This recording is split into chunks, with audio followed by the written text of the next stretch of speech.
So let's talk about one of history's great paradoxes. We're talking about the man who basically had to tear down the Roman Republic in order to save it. He's this figure of incredible contradiction. On one hand, a savior, but on the other, a man forged in the fire of a truly brutal civil war. This is the story of how a young man named Gaius Octavian became the Emperor Augustus.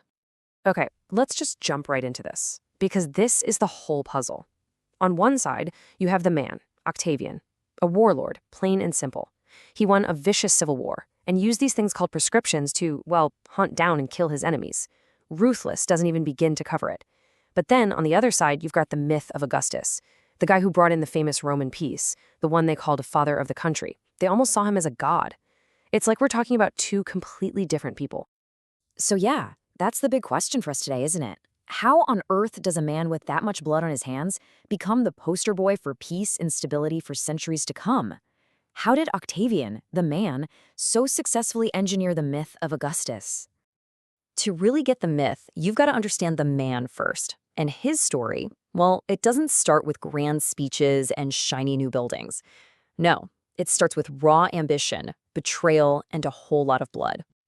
I mean, his rise to power was just meteoric. It's kind of crazy. In 44 BC, Julius Caesar gets assassinated, and suddenly his 17-year-old grandnephew, this kid Octavian, is named his heir. Total shocker. A year later, he's already making deals with huge players like Mark Antony to seize control of the state. By 31 BC, he's beaten them all, famously defeating Antony and Cleopatra at Actium. And then, just 4 years after that, the Senate gives him this new name, this whole new identity, Augustus. From an unknown teenager to the absolute ruler of Rome in 17 years. Just wow.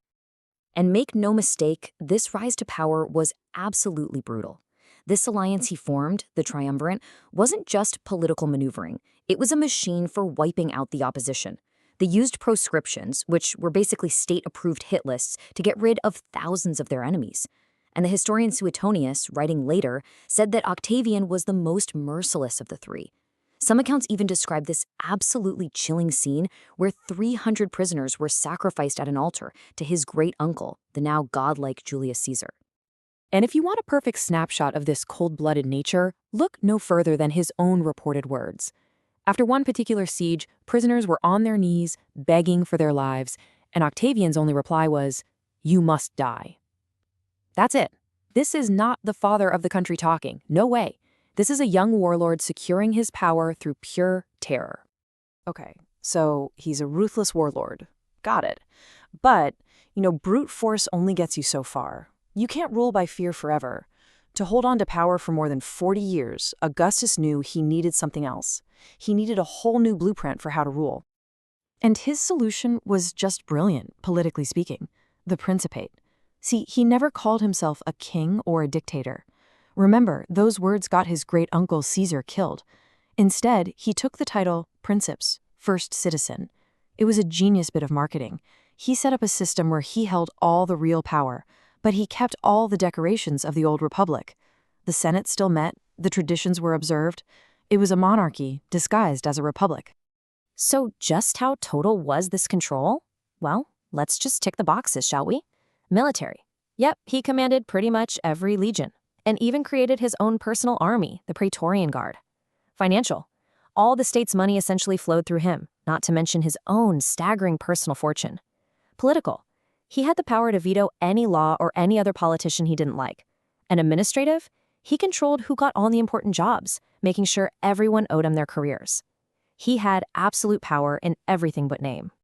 All right, so he's got the military, the money, the politics. He's got it all locked down. But that still doesn't explain how the bad guy becomes the good guy in everyone's mind. For that, Augustus needed to control more than just the government. He needed to control the story.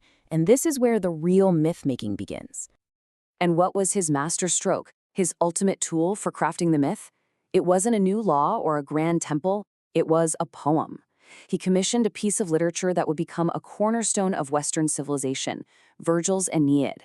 And let's be clear, this epic poem was one of the most sophisticated, most successful pieces of political propaganda ever created. And this is where it gets so clever. The poem's hero, Aeneas, is basically the perfect stand-in for Augustus himself. Every virtue Augustus wanted people to associate with him, Aeneas has in spades. So when Aeneas shows pietas, piety or duty, by carrying his father from a burning Troy, the message is Augustus respects tradition. When Aeneas shows clementia, or mercy, to an enemy, the message is Augustus is a kind ruler. Aeneas's heroic struggle, his virtas, is meant to mirror Augustus's own journey. See how that works? Every time Aeneas does something noble, the audience is supposed to think, wow, that's our Augustus. So let's be super clear about this. The number one goal of the Aeneid was to completely reframe recent history. It was designed to make people forget the brutal civil war and instead see Augustus's rule as something that was always meant to be. It wasn't a bloody power grab, it was destiny. And Virgil wasn't subtle about it. Not at all. There's a scene where the hero Aeneas goes to the underworld and gets a glimpse of Rome's future. And right there, in a prophecy, he points him out. Augustus Caesar, by name. He's called the son of a god who will bring back a golden age. It's about as direct an endorsement as you can possibly get, woven right into the fabric of the national epic. Let's break down another piece of this, because it's just so brilliant. The shield of Aeneas. So in the poem, the god of fire, Vulcan, makes a shield for the hero. And what's carved on it? Oh, just the entire future history of Rome. And what's right there, smack in the middle, the centerpiece of the whole thing? Augustus's victory at the Battle of Actium. The message? Crystal clear. That victory wasn't just some battle, it was the moment, the central, divinely planned event that all of Roman history had been building towards. So we've seen the man, the blueprint, and the myth. Now let's fast forward to the very end of his life, to his final act. After decades of managing his image, of playing the part, the man who created Augustus prepares to leave the stage. And if there's one thing to take away from all of this, it's that Augustus understood something about power that is still so true today. It's not just about having the biggest army or the most money. Real, lasting power, that comes from controlling the story, from controlling the narrative people tell about you. And honestly, nothing captures this better than his own reported last words. As he was lying on his deathbed, he supposedly turned to the friends gathered around him and asked, "Have I played the comedy of life fitly?" It's just a stunning admission. He's acknowledging that his entire reign, the peace, the prosperity, the title father of the country, was in the end one great, masterful performance. And that leaves us with a huge question, one that echoes from ancient Rome right down to our own time. What actually lasts longer? The hard, messy historical fact, like the bloody hit list of the young Octavian, or a powerful, well-told story, like the divine peace brought by the Emperor Augustus? In his case, we know the answer. The story won. And it didn't just shape his legacy, it shaped the next several hundred years of history.